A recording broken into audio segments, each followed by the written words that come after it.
Welcome to the Battle of Our Tundras. Battle of the Bands. This is going to be a good one. Epic rap battles of history.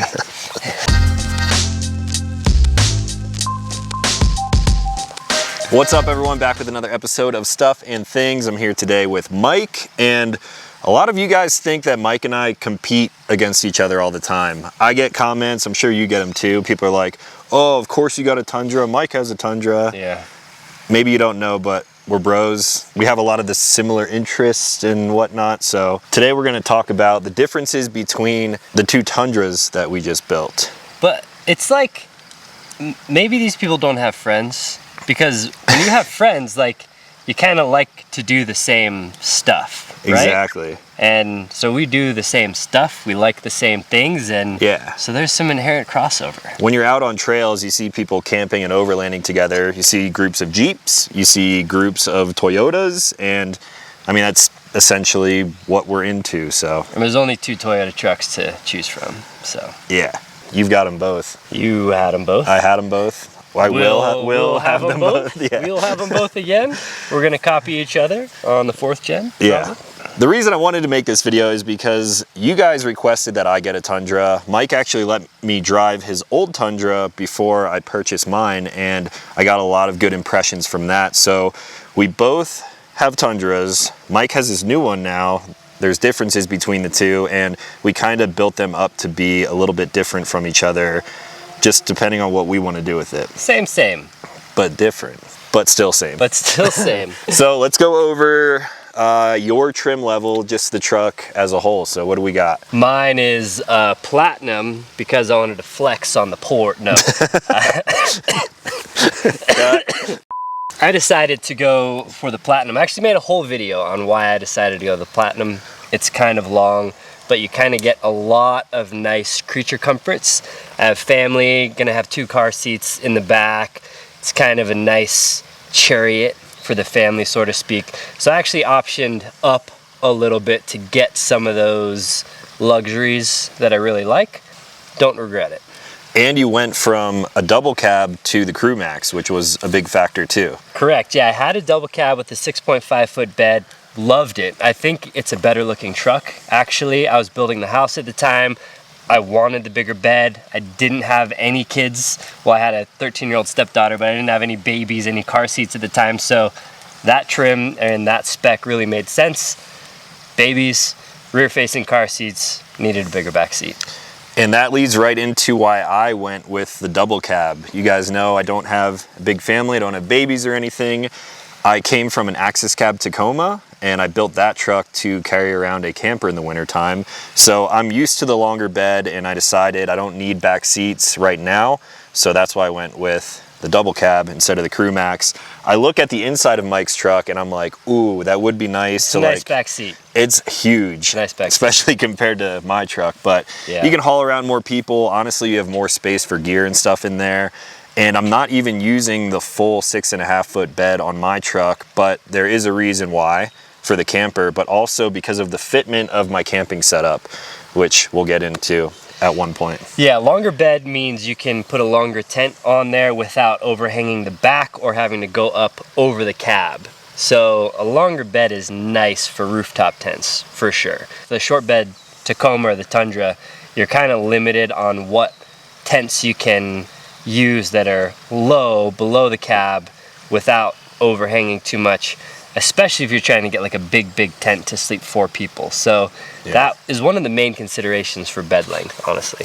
I guess that kind of leads us into the philosophy of use, I guess.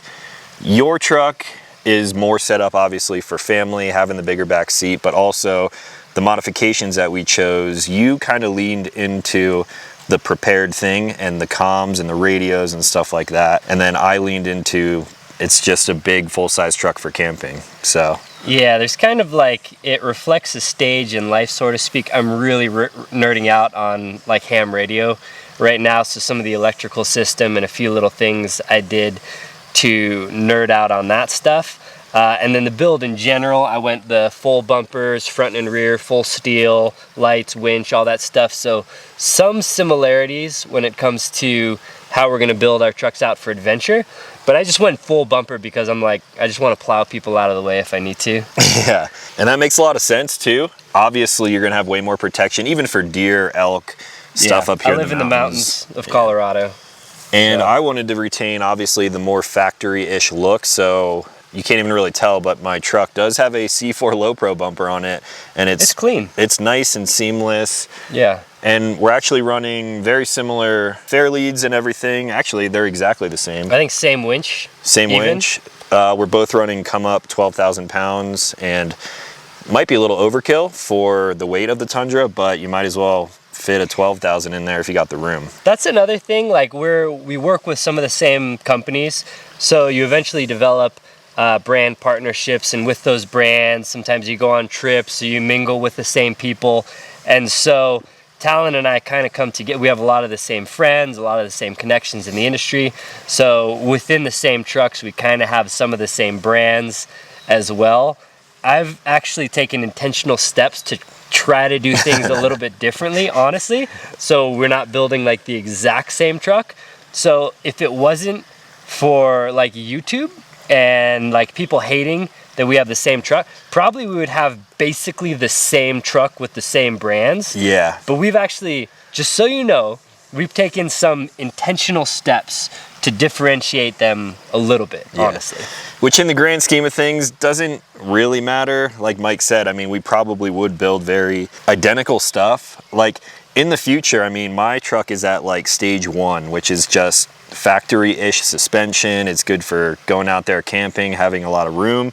He says it's OEM plus, but I think it's a little more. I think it's a little plus more than plus. that. We got 2 pluses now. The plus. But in the future, if I did want to take it to the next level and do something like full suspension and stuff like that, I would probably want to run something more aggressive like the C4 Overland Series bumper, just because you get a little bit more clearance, a little bit more protection. He'll probably get there eventually.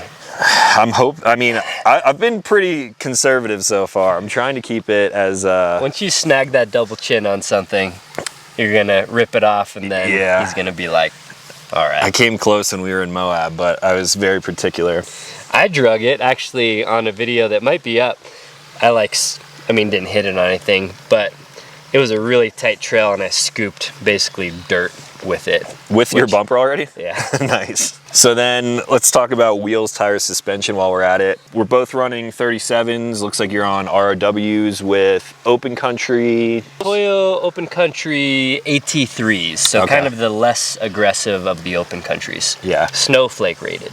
And then I, of course, am on the Black Rhino Vols. It's a 17-inch wheel on Firestone MT2s, which for my application is a little bit aggressive, and I think I mentioned this in my video. I kind of wanted to run something a little more all-terrain like their Destination XTs, but for the size that I wanted, at least right now, this is the only one that fit my specific size requirement. So they look good. They do look good. What offset are you running? I'm running a -10, I believe. -10? I'm at 0. I can never remember. Okay. So mine are, I guess, stick out just a little bit, 10 millimeters. Maybe I am at 0. Maybe. I honestly, there's too many offsets to remember. They look similar. And then suspension-wise, you guys heard me talk about it a bunch before, but up front, I'm running the Westcott Designs preload collar lift on upgraded suspension, but it's still from Toyota. It's like $120 a corner. So factory TRD Bilsteins from Toyota, and you don't need to do this, but I also added the like TRD Pro upper control arms too. It gives me, I think it's like 2 degrees of caster adjustment, which helps a lot with fitment, especially on big tires, but 37s fit pretty well. And then in the back, I'm doing the same thing. The only thing that's really different is I did upgrade the coil springs. I was running the Westcott spacer originally, but now I switched to Dobinsons, which are rated between 550 pounds and 770 pounds. Okay. So that helps with the weight of Diamondback, tent, all the gear in my bed, and the C4 rear bumper as well. And then you got full suspension now. I have, yeah. It's not anything too crazy, like with remote reservoirs and all that stuff, but Ironman 4x4 foam cell pros. So it's a 2.5-inch lift front and rear, so that's coils and then coilovers in the front and then shocks in the rear. Slightly extended travel shock, so I get a little more travel over factory. And then the front springs and the rear springs are both rated for approximately the weight that I have on the truck. So went heavy in the front, which I think is like 250-ish extra pounds. And then in the rear, I did the medium with accessories, they call it, which is like 440 to, I don't know, 800 pounds in the rear. I installed that before my bumpers. It rode really rough. Now after full weight, it actually rides pretty nice. And then I have RRW upper control arms. Cool. Yeah, so kind of similar setups, but I went the cheaper route because on my truck, I wanted to show that you don't need $10,000 plus suspension. I mean, I'm sure yours wasn't even that much. No, it wasn't too bad. I believe it's not including the control arms. The suspension was like $1,800. Okay. That's like everything. That's not bad at all then. Yeah. The kit, the way I did it, would come out to like probably $1,200. I'm thinking the Westcott kit with the TRD shocks and struts plus a Dobinson spring. So we're really not that far off. You kind of like did this and then added that and then changed it a little bit. Yeah, originally it was just Westcott, but then I decided to do the stiffer springs in the rear just for weight. Yeah, so I went straight to the 2.5 inch. Been happy with it. And then you added it now, the rear Dr. Bot bolt-on track bar correction, the Panhard bar, which is kind of realigns the rear axle. Yeah, that's one thing that you guys may have only seen in like a reel on my Instagram, but since I talked about the Tundra last, I did add the track bar correction. When you lift the rear of a truck like this, I believe it would be anything with a coil spring rear. Once you get that track bar up, like lifting the truck maybe 2 inches or more, you will start to run into like alignment issues, and it will actually kind of shift your axle and make it like, I could honestly feel it being not as stable around like corners on rutted out things. So. Yeah, anything with a Panhard bar, which is basically a bar that runs kind of parallel to the rear axle to keep it aligned left and right. When you lift it, that bar gets more angled. So the more angled it is on bumps, it'll kind of want to kick your rear end sideways. So it corrects it and brings it kind of back up to parallel. It's a minor thing, but it's helpful. Yeah, I honestly noticed that too on just looking at the offset of the rear wheels. Like sometimes when I would come to a stop, the axle would be like a little bit shifted, and it was noticeable with the amount of poke that was coming out. Hey, we should drive them. I bet they ride pretty similar. I bet they do. Honestly.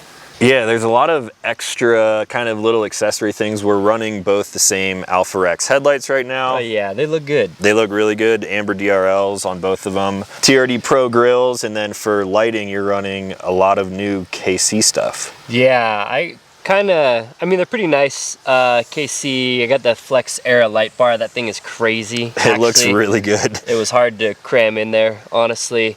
And then I'm KC all around, your diode all around. So, but we both got ditch lights, we both got fogs, we both got the reverse lights in the rear. Yep. I'm surprised you don't have any like scene lights or anything. Yeah, racks. I didn't want to get too crazy with it. I don't have any rock lights yet. I don't have any scene lights. I wanted to keep the wiring down to a minimum, at least for now. I just hate wiring. Even and you're running a power switch? You're running a Garmin power switch? Garmin power switch, so kind of similar there. As well, yeah. Yeah, Mike's got a pretty in-depth electrical setup. I mean, I'm sure you did a video on that already. Second battery. Yeah. It'll be out before this, I'm sure. Yeah, video on that coming soon. You got roof rack? I don't. Yeah, so rack situation. The reason I'm running the Sherpa rack was for that fitment that we talked about earlier. So 6.5 foot bed, I knew I wanted to run the Free Spirit Evolution V2 short. It is the perfect dimension for on top of my Diamondback. And I went to Sherpa for that because we obviously developed this new rack, which when this video is live, they're probably available. I don't know when I'm gonna post this, but I chose this bed length for the camper and then also so I could really dial in this setup. So I'm running the Diamondback. Looks good. Thanks. I'm running the Diamondback with the new Sherpa Diamondback kind of bed rack setup. Max tracks on the side, and with the Evo, when the tent is closed, it comes out to 9.5 inches, and it just happened to be perfect with adding a roof rack to it. So I really don't like, I've talked about this in videos before, I hate when tents are set up super high above cab. I just think it doesn't look good. It can be functional if you got like dirt bikes in the back of your truck, I guess, but that's not. So depending on the setup. Yeah. Yeah. And then what about your setup? And then, yeah, so I actually don't have a roof rack on it at all. I love the look of a Tundra with no roof rack, to be honest. Just like the bald look. I like the functionality of a rack. My thing, we were talking about this earlier, this truck isn't like Talon's basically going to have a rooftop tent or a camper on his truck pretty much all the time. Yeah. This isn't really my main trail rig, honestly, so it's kind of like my daily driver. If I need to go pick up some soil or some lumber or whatever, it's going to be in this truck. So I usually don't have a rooftop tent on top. So I usually just have the Diamondback and then an up top rack system that's low. So I can load a tent on it, or I can load lumber on it. I actually run like long lumber through the back window. Attached to the cover. It's kind of a slick little setup that I like to do. So I opted for no roof rack because honestly, aesthetics. Like, I don't like the look of a truck with a roof rack on top with like just a bed. Like, I think they look really good when you have a like Talon setup, when you have a tent, something, or a cap or something that just kind of makes it even. And maybe I'll add one because again, I do like the functionality of them. But right now, yeah, I have no roof rack. Diamondback cover, and then a low, basically like 4 inches off the bed, up top rack, a crossbar setup. Yeah, and that's honestly another thing that I don't like either, is when you have a roof rack on top of a truck with a really low bed setup. Like my Axis cab was set up just like this, flush, tent with the roof rack, and then in the wintertime it actually worked with the Kimbo pretty well as well. But when you're adding a roof rack to a lower bed setup like that, it honestly, in my opinion, it makes the truck look funny because it actually makes the truck appear taller. Yeah, it's like it has like a top hat. Yeah. I don't know. It's aesthetics, and I shouldn't care that much. But I also have the Pano moonroof. So yeah, you don't want to cover that. The Pano moonroof is pretty sick with no rack on top of it. But I mean, check back in 6 months, I might have a rack. I don't know. That's another thing too about the trim of my truck. You guys probably already know this, but I have the SR5, whereas Mike has the Platinum. But on the inside of mine, I like spec'd up a lot of different things. It's kind of like a weird unicorn spec to find this exact kind of truck. But our interiors are also very similar too. We have the really nice touch screens. Do you have the auto window in the back? I have the Crew Max's, the window goes down. All the way it goes down. All the Crew Maxes go down. The whole window goes down. Yeah. I kind of like that more. It's pretty sick. Yeah, it's like a 4Runner. At a glance, they're pretty similar. Basically, yours is spec'd up to like a limited trim. Yeah. And then the Platinum gets some, I get like ambient lighting, real leather, like it's upgraded a little. It's like little minor things. One of the main things is I get the wind shades in the rear seats, that's which are nice. Yeah. Platinums only come in Crew Max though. You can't get a double cab Platinum. Okay. Yeah, the way Toyota has been like changing all of their specs and levels of trim and stuff over the years has been crazy. Didn't get any better with the new Tacomas. The new Tacomas are even worse. Yeah, the one thing I do like about the new Tacomas, and this is a very minor thing, but the TRD Pro Tacoma for 24 is like mono spec. You can't really change anything except the color of the leather and the color of the paint. That's about it. I think that's how TRD Pros usually are.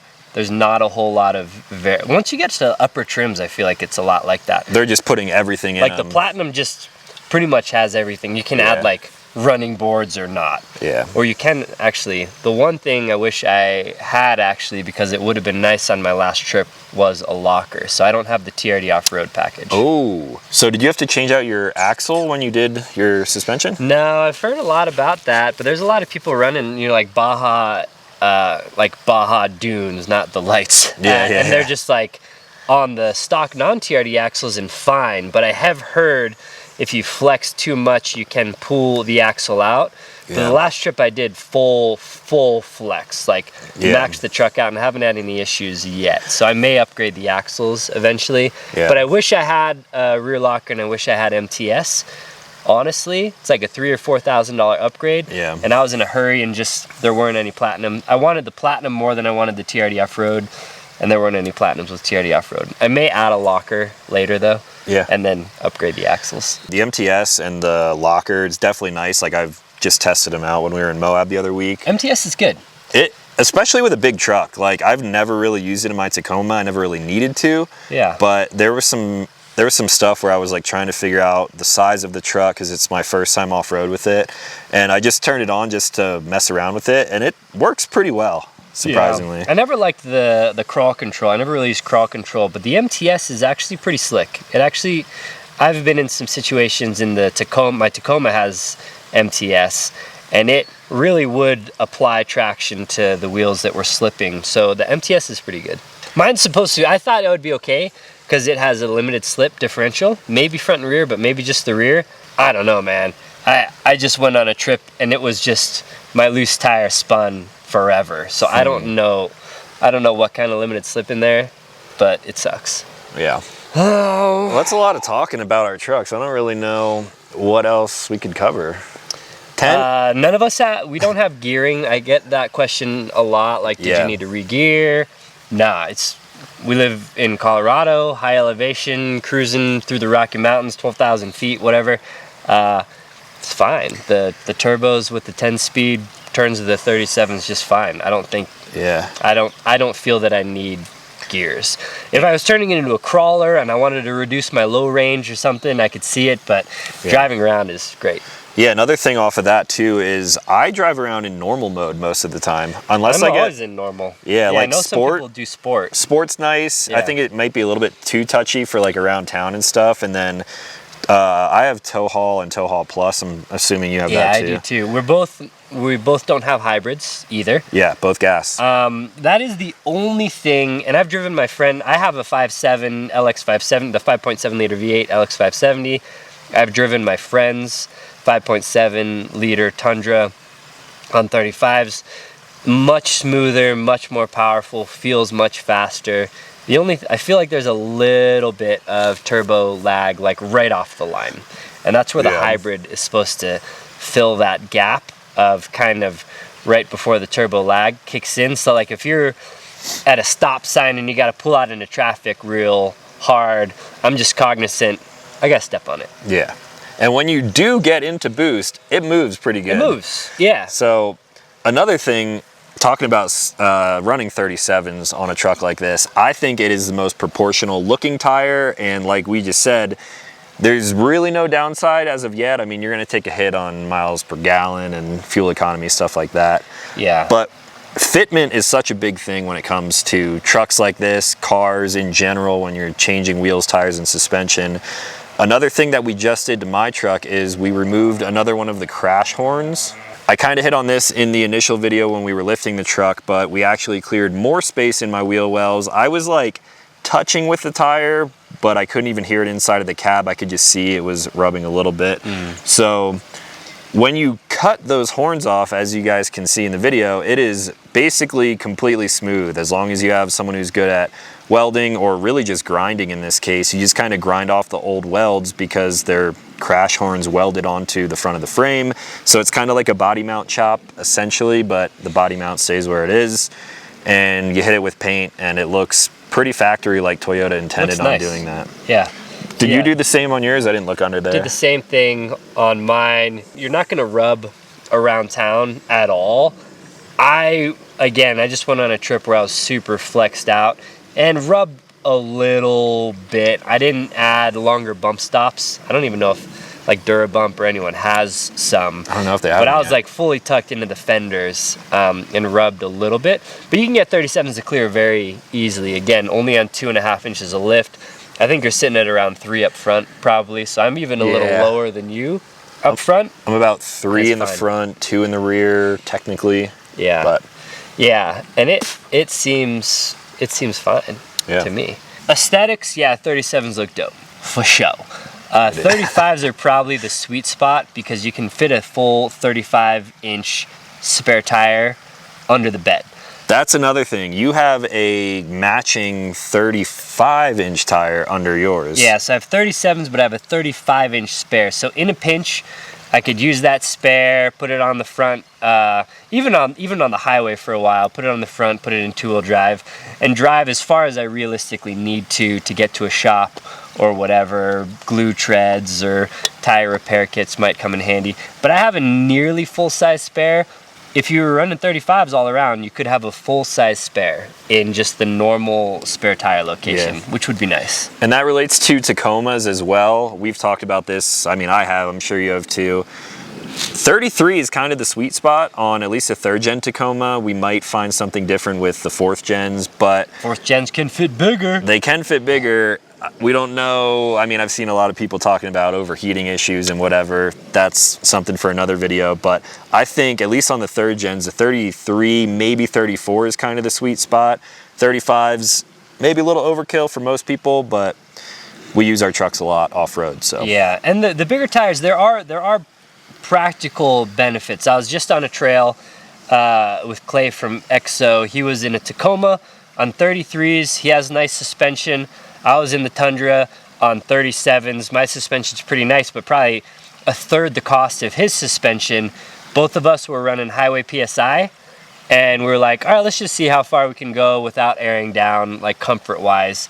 He had to stop immediately to air down. I did the whole trail at highway PSI because the bigger the tire, the more it just kind of smooths out ruts and bumps and everything.